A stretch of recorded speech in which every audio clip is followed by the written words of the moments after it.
Fala galera, tudo bem? Sou André Araújo, ajudo treinadores de futsal a serem vencedores e valorizados. Nessa aula eu vou falar para vocês sobre 15 passos para vocês organizarem os treinos de futsal com mais segurança e confiança. Antes de começar, gostaria de pedir para vocês já se inscreverem no canal, ativarem as notificações, façam comentários depois, divulguem para os amigos, compartilhem, porque esse assunto é muito importante no trabalho do treinador de futsal. Então, vamos lá. Tema da nossa aula: 15 passos para você organizar os seus treinos com mais segurança e confiança. Tá? Esse tema é muito importante para você refletir e analisar a maneira como você vem organizando, vem elaborando os treinamentos. Eu tenho certeza que depois de assistir esse vídeo, você vai repensar tudo que você está fazendo e vai sair daqui muito fortalecido para já começar a colocar em prática tudo isso que a gente vai ver aqui. Tudo bem? Cara, a ideia desse vídeo é que quanto mais subsídios o treinador tem, melhor a qualidade do treinamento, mais segurança ele vai ter nas ações e com isso o resultado também vai ficar muito mais evidente.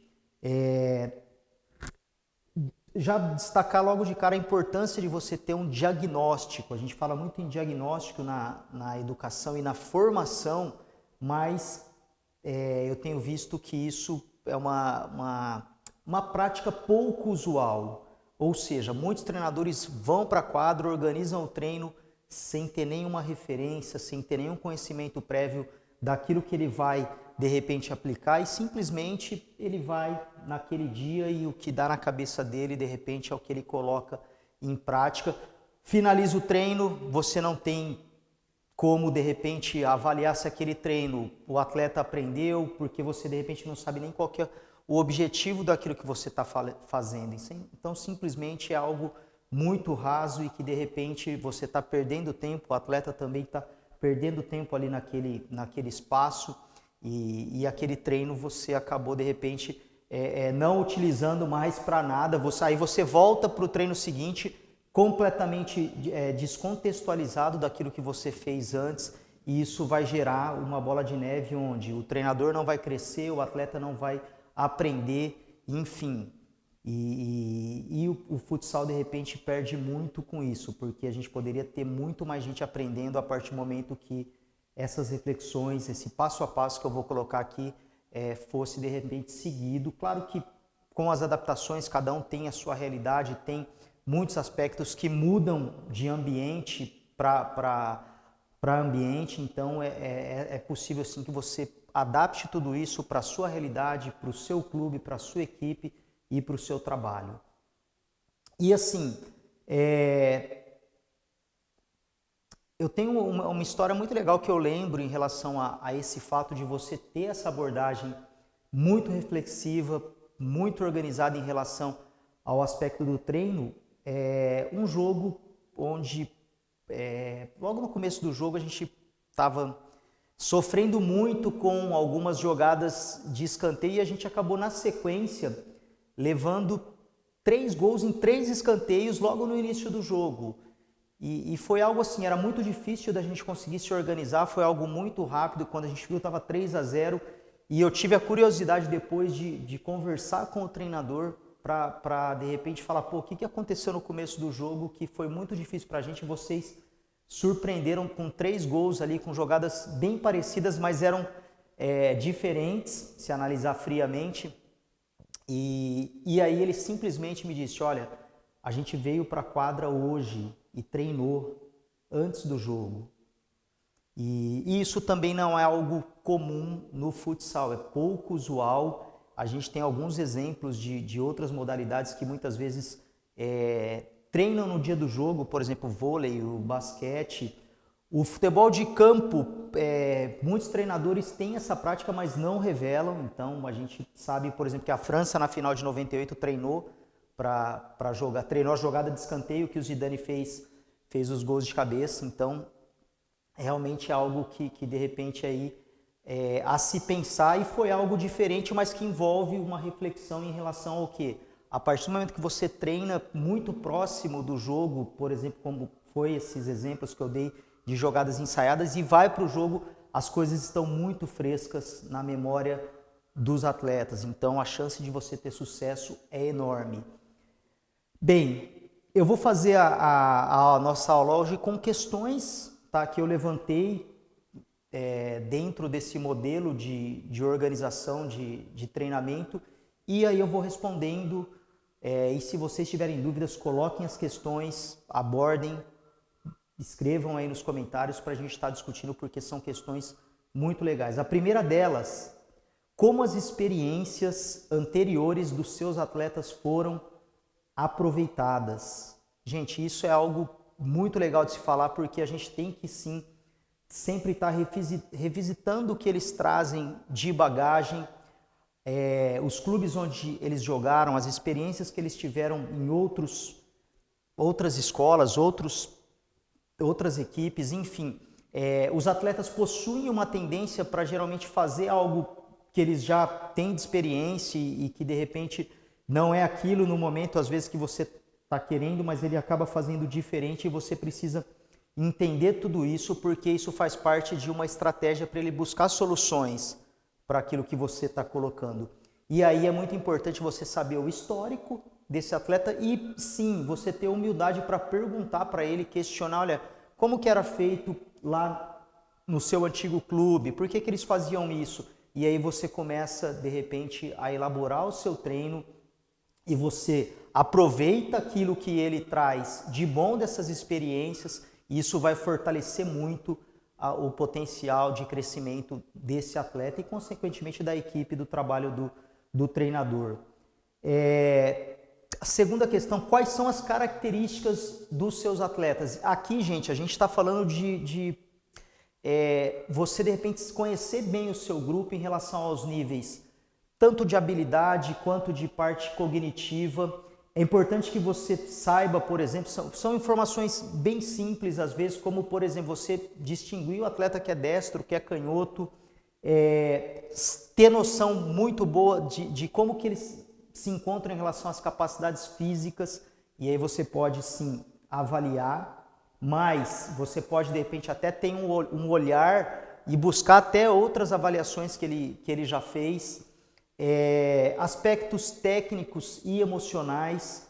Gente, tudo isso, quanto mais informação você tiver em relação a essas características, vai interferir na escolha do seu modelo de jogo, na parte tática e, consequentemente, na maneira como você vai elaborar os treinos dessa equipe. Então é muito importante você não deixar passar despercebido, porque às vezes você vai elaborar um treino onde você está priorizando, por exemplo, atividades para atletas que têm muita velocidade, e o seu grupo tem características de jogo um pouco mais lenta em relação às capacidades físicas. Então você deveria sim estar priorizando um trabalho para que eles melhorem esse aspecto de fazer as coisas com mais agilidade, mais rapidez, mais velocidade, e aí sim colocar aquilo que você quer, senão não vai funcionar. Então a gente vê muito isso.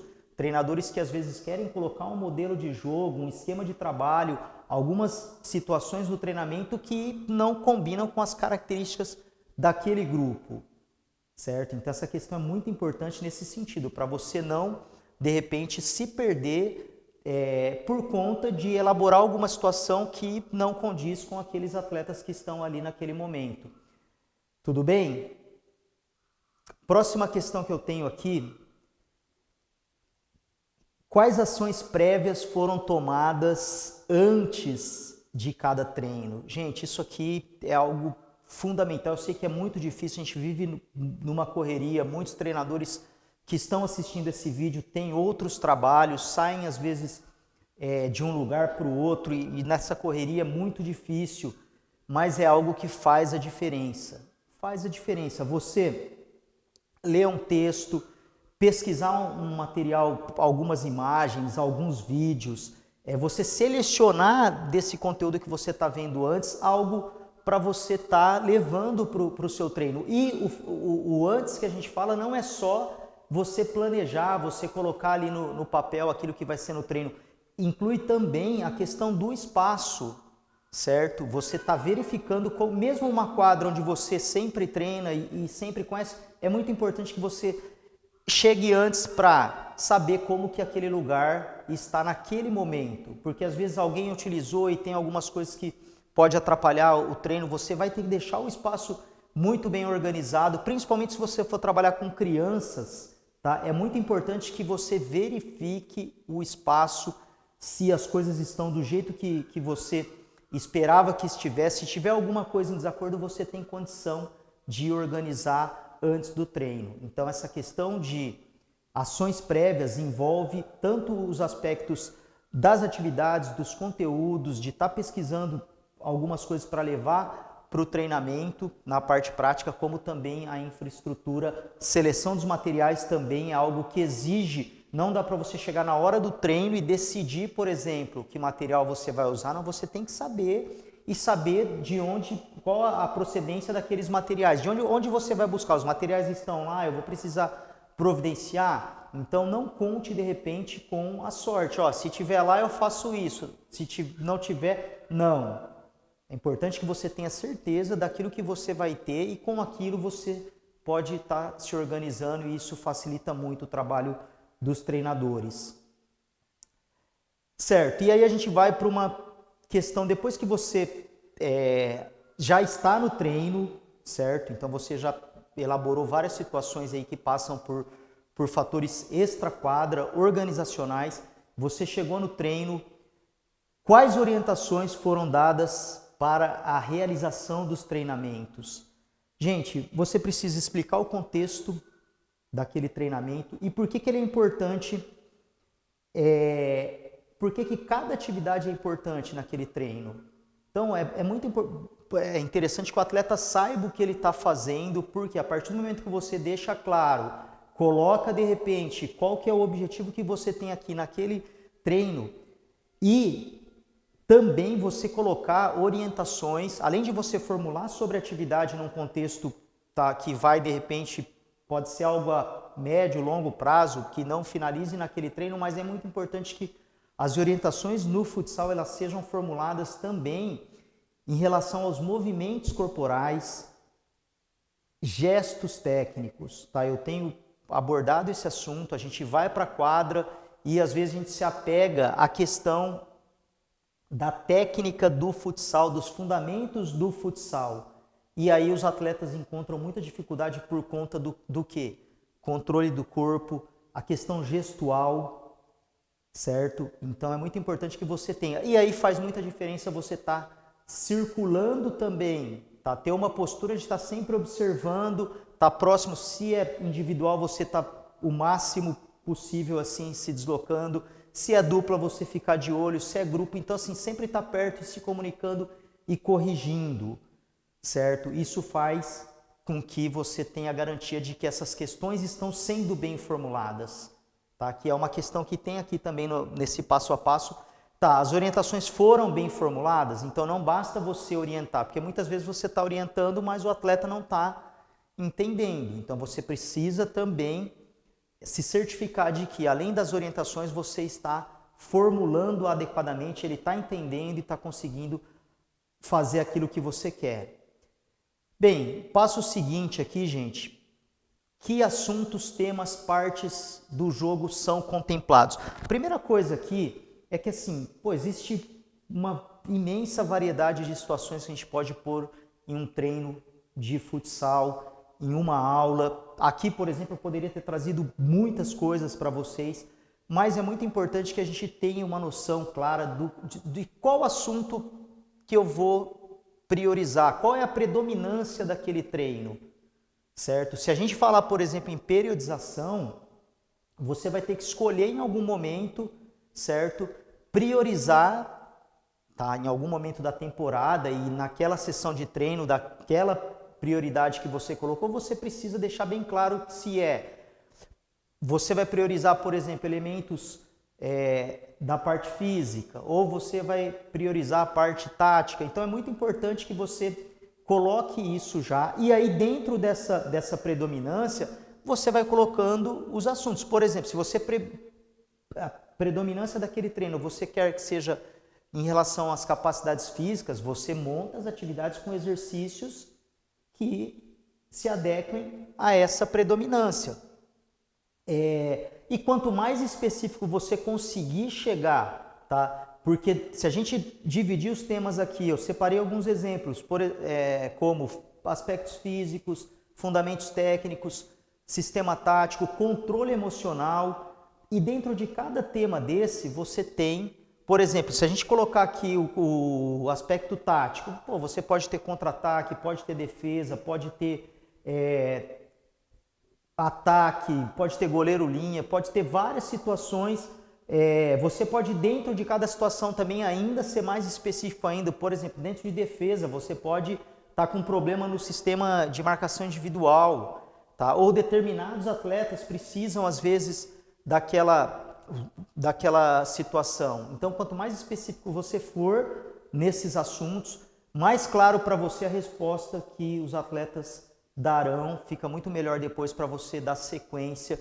E é um trabalho não é curto prazo, você precisa de repente estar programando bem, mas em uma temporada você consegue sim colocar isso, e quanto mais você trabalha dessa forma, mais assuntos você vai contemplando. Se você faz aquilo que a gente falou no começo lá, que de repente vai para a quadra, não tem objetivo, não se organiza antes, de repente você pode ter muitos treinos assim que o atleta não vai aprender. À medida que quando você coloca o objetivo, você contempla os temas, você sabe o que você está trabalhando, e você, a gente vai ver daqui a pouco, consegue de repente se certificar se o atleta aprendeu ou não, e você pode corrigir, é muito melhor, tá? Mesmo com poucos treinos você vai estar à frente do que quem trabalha de repente de uma forma desorganizada durante muito tempo. Deixa eu tomar uma água aqui, uma pausa.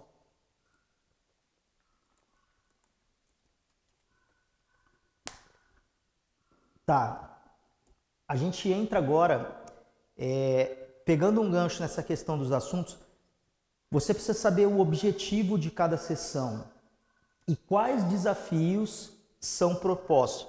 Gente, todo treino precisa ter um objetivo. Eu tenho conversado com alguns treinadores e até com professores também. O que é comum a gente ter? Eu coloco os meus objetivos são multidisciplinares, são interdisciplinares. Eu tenho o objetivo do semestre, tenho objetivo mensal, quinzenal. Tá, mas e o seu treino? Tá, esse treino, se eu for assistir um treino seu hoje, eu quero saber, nesse treino, qual é o seu objetivo? Isso é algo muito importante, tá? Porque você tem que saber naquela sessão o que você... Independente desse objetivo que você tem, e que, é claro, todo mundo, a maioria, consegue colocar esse objetivo no início da temporada. Meu objetivo esse ano é isso, tá? Só que esse ano, mas e esse treino? Eu vou ensinar nesse treino, conduzir, o objetivo é melhorar o passe ou apresentar determinada regra do jogo.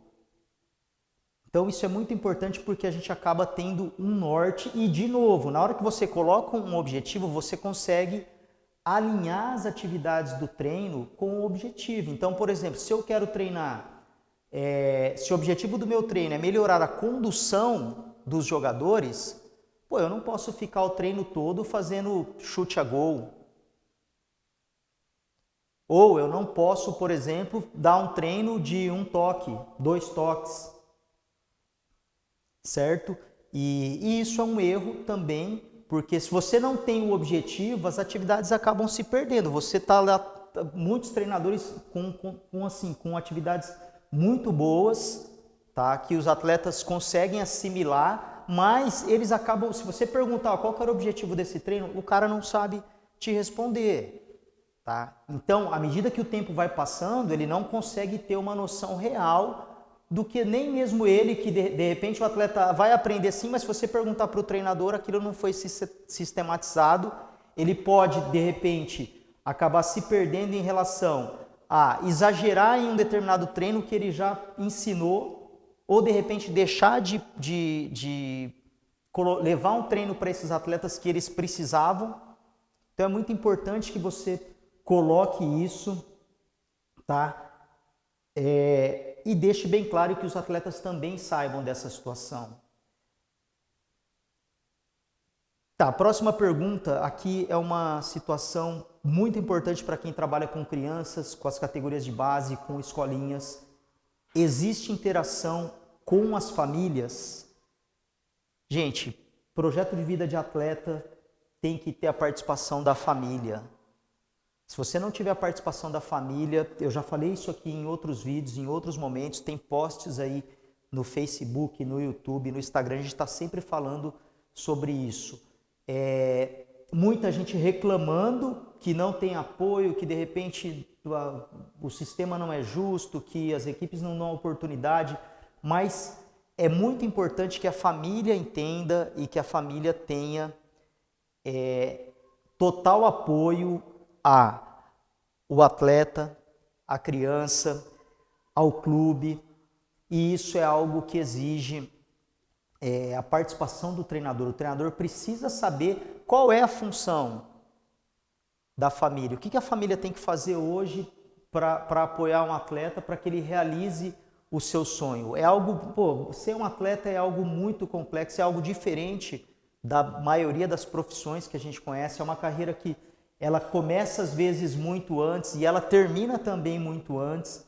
Então você precisa ter uma estrutura e um suporte muito forte para você conseguir aí superar todas as dificuldades. É uma concorrência enorme, então cabe ao treinador sim estar fazendo essa interação.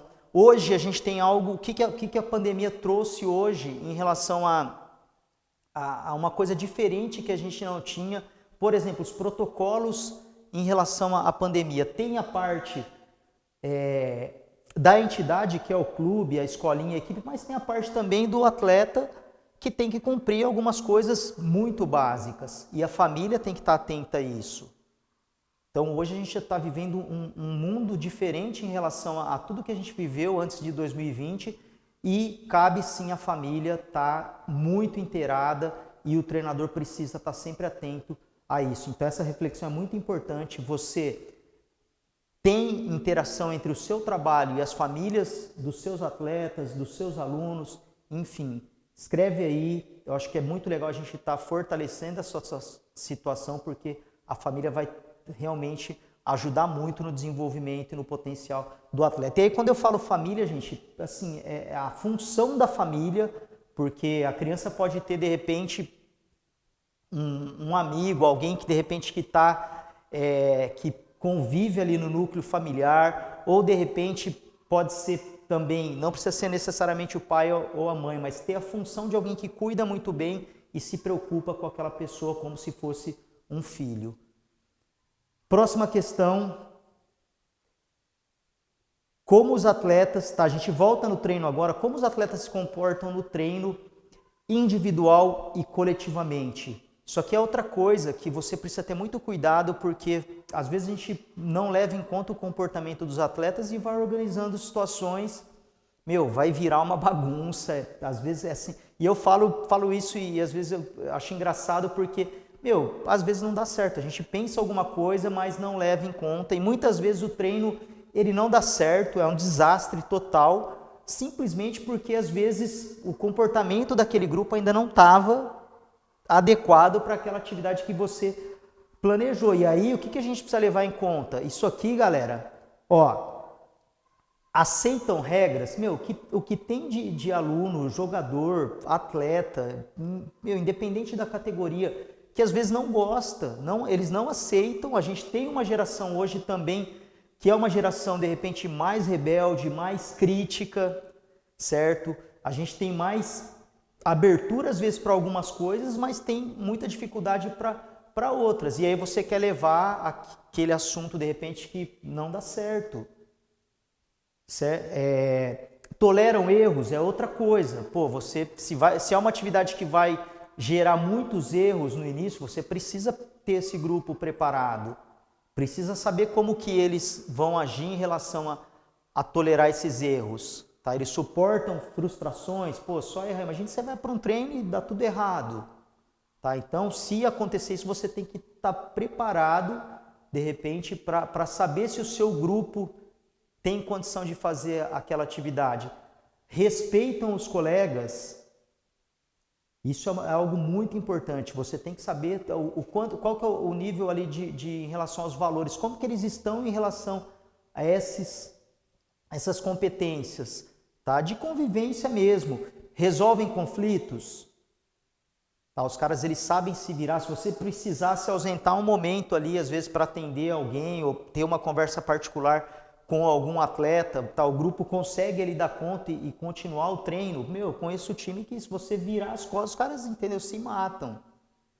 Então, é algo sim muito importante você analisar o comportamento antes de colocar, certo? Se você tem um grupo, às vezes, que treina com muita alegria e muita seriedade, você de repente pode sim colocar uma atividade mais divertida, alguma coisa mais recreativa. De repente, se você tem um grupo que é muito indisciplinado, os caras não aceitam muito bem as regras, pô, de repente você tem que deixar o treino mais sério.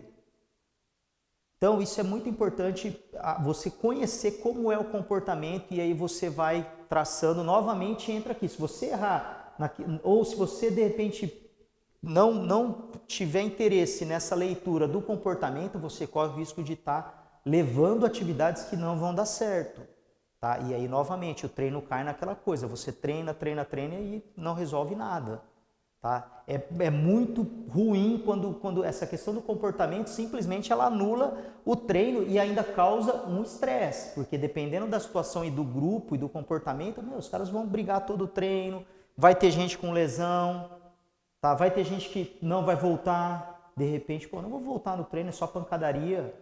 Pô, os caras não me respeitam. Então é muito importante que você deixe bem claro essa situação do comportamento, tanto no aspecto individual como no aspecto coletivo. Quais as habilidades e dificuldades de cada atleta? Cara, aqui de novo a gente entra na questão aspectos técnicos, controle do corpo, tá? Uma coisa que eu tenho falado e vou sempre repetir isso, porque, mais uma vez, é algo que os treinadores, às vezes, não ligam e isso faz muita diferença, porque, às vezes, a gente está insistindo com algo que o cara não quer fazer, se apegando ao fundamento e à técnica do esporte, do futsal, mas a gente esquece que ele tem um corpo, tá? Esse corpo tem vivências e essas vivências são de muitos anos, muitas vezes desde que ele nasceu, ele tem às vezes alguns hábitos que levam o cara a desenvolver determinado controle em relação ao seu corpo. E isso precisa em algum momento ser analisado, ser quebrado e ter praticamente um reinício em relação a esses movimentos. Parte tática, tem aquele atleta que é mais criativo, tá? Que tem mais facilidade para desenvolver algumas situações que facilitam a performance no jogo. Quanto antes você detectar todas essas dificuldades e todas essas habilidades, melhor, porque você vai corrigindo, ele já vai se habituando. Muitas vezes são situações simples e que nunca foram comunicadas. Não é nenhuma questão de mudança corporal drástica ou de repente de mudar às vezes o comportamento, alguma situação em relação àquilo. É comunicação, você comunicou, ele consegue de repente a partir de uma comunicação adequada entender que se ele mudar aquele determinado hábito, aquele gesto motor, aquela conduta em relação ao jogo, ele vai resolver vários problemas e vai ter uma melhora muito significativa. Claro que tudo isso você precisa ter muita empatia para estar colocando de uma forma. Quanto mais educado você for em relação a essas correções, ninguém gosta de ficar sendo corrigido, mas o técnico ele tem a obrigação de corrigir, aperfeiçoar, corrigir de novo, treinar, e tudo isso realmente às vezes é muito estressante, por isso que você tem que ser sempre o mais empático possível, se colocar no lugar daquele atleta e fazer com que ele entenda que você está exigindo e corrigindo a todo momento para que ele melhore em todos os aspectos ali como atleta.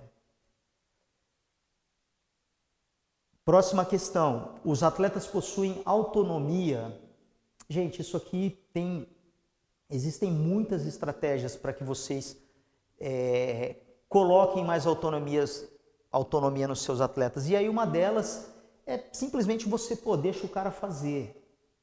Deixa ele falar, você consegue, vai lá e faz, você treinou, a gente já conversou sobre isso, então é muito importante que o treinador abra, às vezes, espaço para os jogadores resolverem as situações, sem nenhuma imposição, com base naquilo que você, claro que você precisa já vir de um trabalho onde isso vem sendo estimulado, vem sendo incentivado. Eu costumo dizer sobre um exemplo muito legal de uma equipe que eu trabalhei, e a gente acabou definindo que as cobranças de faltas, elas não seriam numeradas, não teriam nomes. A gente tinha um repertório nos treinos que a gente sempre fazia, mas como que as cobranças eram elaboradas no jogo? O grupo se reunia, os 4 jogadores se reuniam rapidamente, enquanto o árbitro estava ali organizando a barreira. A partir do momento que ele assinalou a falta, os jogadores rapidamente já tinham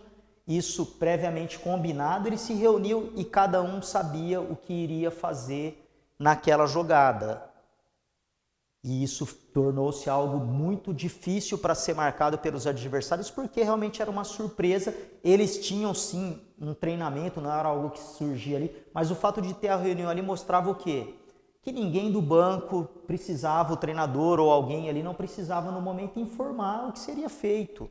Tá? Eles tinham autonomia ali para decidir qual a jogada, e errando e acertando, a partida continuava. Isso, claro que existem muitos erros e acertos nisso tudo, mas a questão da autonomia fica bem clara em um exemplo como esse.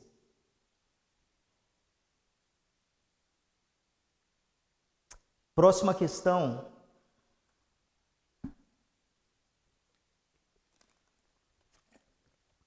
Como os atletas reagem nas derrotas e vitórias?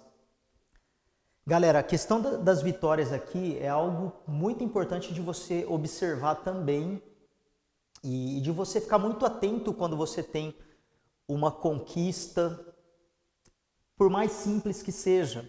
Mas a gente vê muitos trabalhos aí que acabam não durando depois de um título, de uma conquista significativa, de um prêmio, e isso diz muito que de repente aquela pessoa, aquela equipe, aquele profissional, ele não estava preparado para conviver.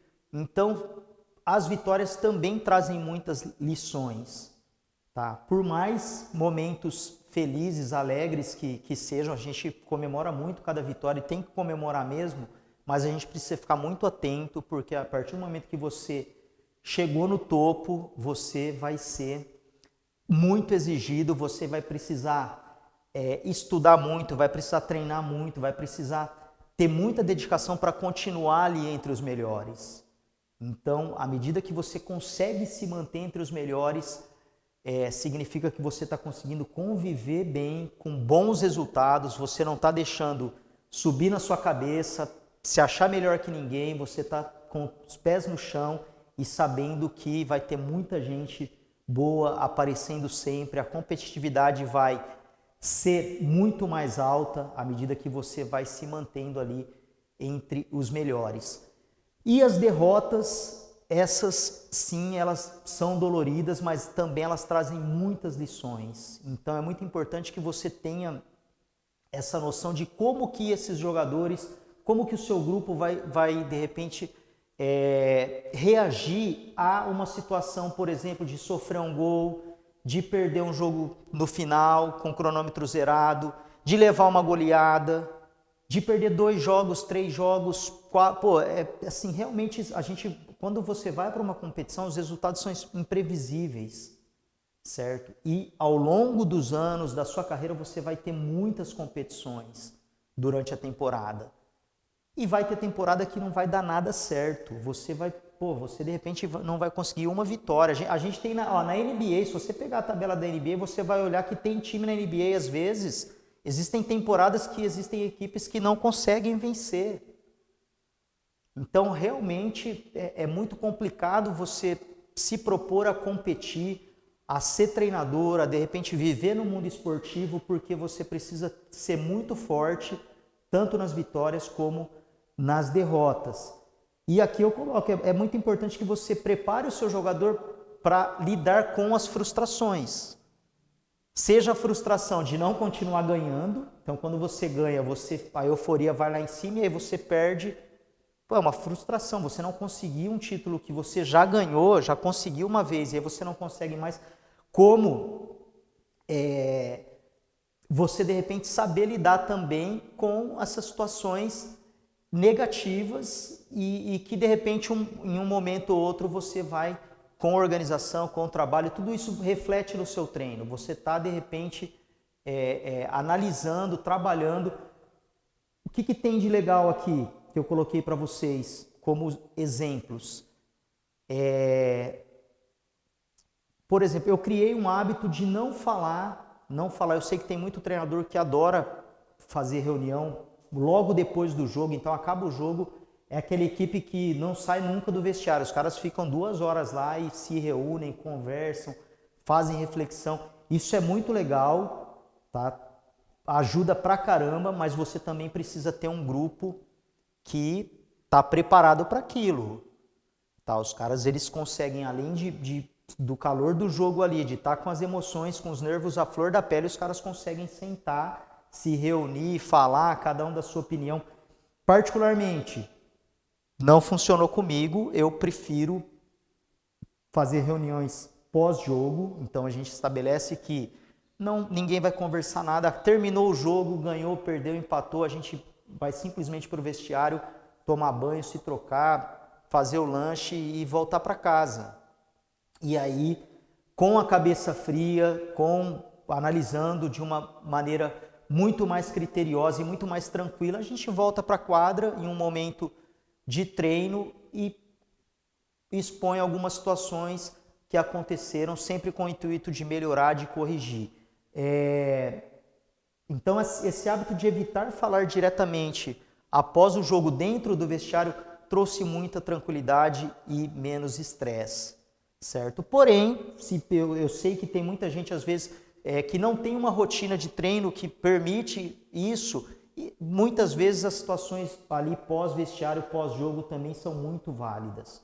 Tá? Mas é importante que você faça uma análise em relação à questão que eu coloquei aqui, como independente de falar no vestiário, falar no treino, ou mesmo durante o jogo, no intervalo, você tem que ter uma noção bem clara de como que eles vão reagir em situações de derrotas e de vitórias. E aí você vai trabalhando para melhorar essas reações. Como os atletas resolvem problemas e conflitos? Cara, aqui é uma situação que envolve muito diálogo, tá? Porque os conflitos, eles vão acontecer a todo momento. Tem vários problemas, o jogo por ser imprevisível, você não tem noção de nem que problema que vai acontecer. E os conflitos, eles acontecem em treino. Pô, a partir do momento que você está em grupo, realmente é muito difícil você passar muito tempo com um grupo ali e não acontecer nada. Então sempre vai ter conflito, vai ter problema, mas aí o diálogo aqui é muito importante. Você pode treinar também, existem situações para você treinar, você colocar algumas situações ali, problemas, para saber como que os atletas vão reagir, como que eles vão resolver. E o controle emocional, ele vem assim, com erros, tá? Você vai errar pra caramba, mas os erros vão trazer aprendizado. E aí você precisa ter muito claro em relação a essa questão dos problemas e conflitos, desculpem, a situação. Eu coloquei 2 situações aqui que eu vejo como no futsal algo que precisa ser muito bem trabalhado, que é a questão da violência, certo? Então é muito ruim quando você tem um atleta que de repente ele é muito violento, ou a violência que quando vem do adversário também, você precisa estar preparando os seus jogadores, porque a gente controla a nossa equipe, mas a gente não tem controle sobre esses aspectos do adversário e do antijogo. Então, Isso é algo que me trouxe muita tranquilidade, sempre estar combatendo essas duas situações dentro de conflitos e de problemas, que eu acho que são as principais, são as mais estressantes, e aí você tem que deixar bem claro que, eu não quero jogador violento, jogador que joga sujo, que de repente transgride as regras. E também a questão do antijogo. O futsal ele é um esporte bem claro e bem legal nessa questão do antijogo. O futsal não é para quem faz antijogo. Pelo contrário, o cara que faz antijogo, que tenta burlar a regra no futsal, talvez em outros esportes a gente tem visto aí, principalmente nas Olimpíadas agora, muita gente se dando bem com esse tipo de situação, mas não é o caso do futsal. A gente tem muitos exemplos. O futsal é um jogo para fair play, é um jogo para você ser limpo e você ganhar de acordo com as regras. E é o que tem que ser mesmo. Então, essa questão também é muito interessante e facilita muito o ambiente todo. Tá? Você vai ganhar muito em termos de ambiente. Galera, última questão, também não menos importante, existiu evolução após uma sequência pré-determinada? Pode ser uma semana, um mês, 6 meses, um ano. E aí é muito legal você ter, nessa questão, registros e anotações. Registro que você fez, anota os resultados, anota os treinos, porque você vai poder, em cima disso, saber, de repente o atleta melhorou em determinados aspectos, o quanto eu trabalhei aquilo, não melhorou, eu vou poder, de repente, investir mais nessas questões. Se você fizer isso, você vai ter um controle além da quadra, você vai ter condição de repente, poder visualizar alguma coisa que está atrapalhando aquele atleta extra-quadra. De repente, se você fez muita coisa ali e o atleta não evoluiu, você pode conversar com ele e saber o que está acontecendo, se ele está com algum problema, se existe algo fora da quadra que não está ajudando. Muita paciência, certo? Não é do dia para a noite que o cara vai evoluir, então não adianta você chegar no final de um treino que o cara nem conhecia aquela atividade e não deu certo e você querer já que ele, não, faz de novo, faz na outra semana, repete, muda a maneira como você está fazendo aquele exercício. Então a paciência do treinador aqui é fundamental. E algo muito importante, que você compare períodos e não o desempenho atual. Por quê? Você pode passar 6 meses e o que o atleta está fazendo às vezes não seja o adequado para jogar em alto nível de repente o tempo todo. Mas se você comparar o que ele está fazendo com o que ele fazia há 1 mês, há 2 meses, há 3 meses, você vai ver que o cara evoluiu e aí é o seu trabalho. Então muitos treinadores acabam se cobrando muito e exigindo muito do atleta algo que eles estão ensinando muito bem.